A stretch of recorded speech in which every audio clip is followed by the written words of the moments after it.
What is up, YouTube? Welcome back to the Apache Halloween YouTube channel, the home for anything Halloween. And in today's video, I will be unboxing and showing you guys the Spirit Halloween Reaper of Souls from 2009. So this is, of course, the same one that I restored in a previous video. If you haven't watched that, make sure to check it out. I will link it in the description below.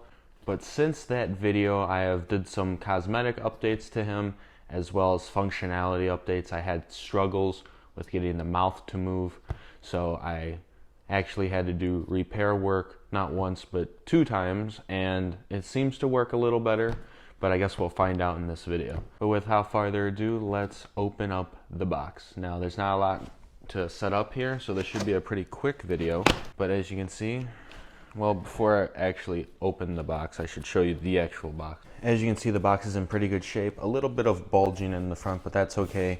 The edges are pretty good. Nothing is like completely gone.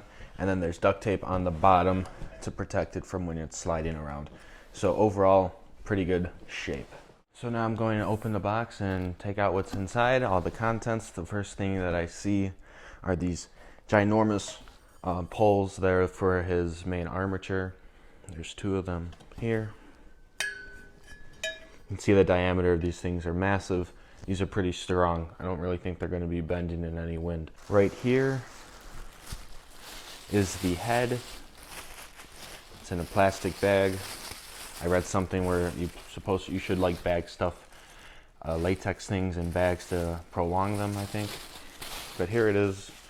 Now, obviously, this thing has had some work done to it. I did paint the teeth white and did some more accents of my own, like under here and here, give it some more shadows. But this has had a long run of repair work done to it, and it is not in perfect condition. Like, this is all hard and dry rotting and stuff. But from afar, you can't really tell. So there's no really visible cracks. It's in pretty good shape. In the back is really squishy. But that is the head. The next 2 things come out like together. So this is the whole body and the base. This all comes out like one, maybe not. Let's see, there we go. Here's the base. It's just like a X-frame thing. It's pretty heavy, but it's a little top heavy, so he is probably prone to falling over. And here is the coolest part of it all, his main body, right here. He also still has his instructions, just a sheet of paper, very basic.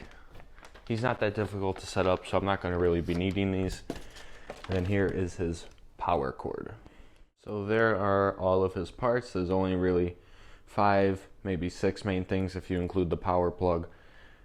So it should be very simple to put them up. So now let's put them together. But before I do that, I like to say, just if you like what you see on this channel, please consider subscribing. It would be greatly appreciated and it would help out the YouTube channel.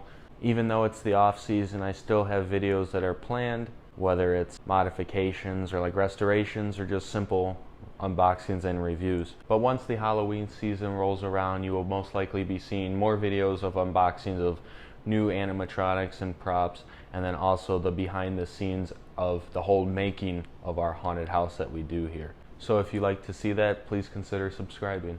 Okay, now let's actually get into the build.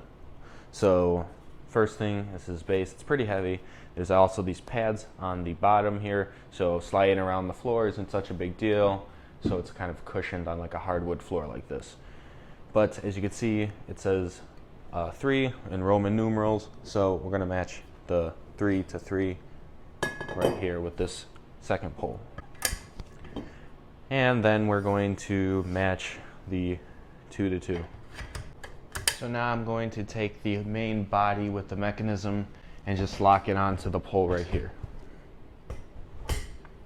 Like that. And then I'm going to take his head and just snap it on. This is YJ, so it's pretty simple here. And then just pull the hood over, and he's basically complete. I'll just have to plug him in. But then you can adjust all the fabrics and stuff and make him how you want. You can also adjust the fingers on him, but I don't really want to do that because this hand is totally dry rotting. So I untied all the cords here. So there's actually 2 cords coming out of him. This is the one that you plug into the power adapter right here, like so. And then this one is the Try-Me button jack. So you just plug in your Try-Me button and he can work off of that.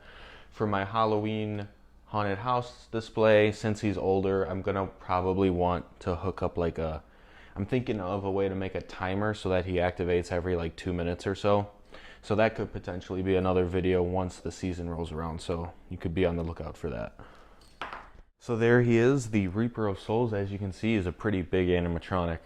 I'm about 6 feet tall, maybe a little 6'1", but this guy's actually towering over me, so he's probably more like 6.5 feet tall.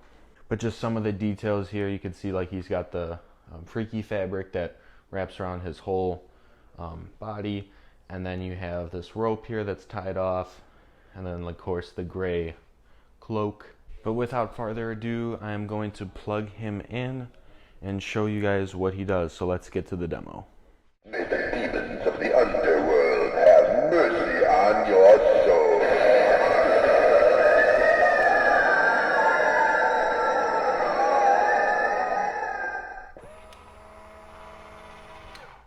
Foolish mortal, behold your destiny and despair.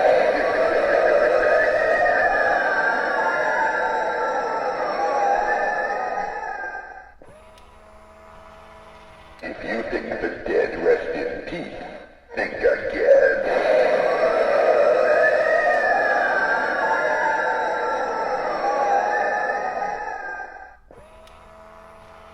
May the demons of the underworld have mercy on your soul.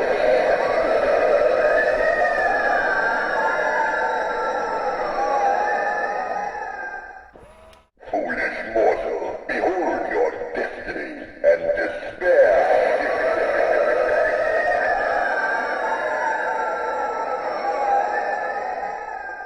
So there he is, the 2009 Ripping Reaper of Souls, or Reaper of Souls from Spirit Halloween. What an awesome animatronic. You know, this is one that people have been asking to return, and I could totally see why. Just the overall concept of him ripping his chest open to reveal all the stolen souls or forgotten souls is just really cool to me. I just really like him. I think I already know where he's going to go in the haunted house for next year. But again, I did have to put a lot of work into this thing to get him to be how he is.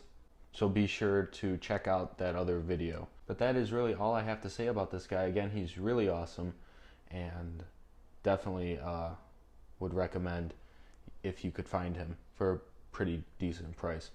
But that's about the end of the video. Please like the video and comment on it. Also comment what you think about the teeth. I painted them white, as I said earlier. It's usually supposed to be just the tone of the skull here, but I think I like the teeth more being white. But that is the end of this video. Thank you all for watching, and I'll see you all next time.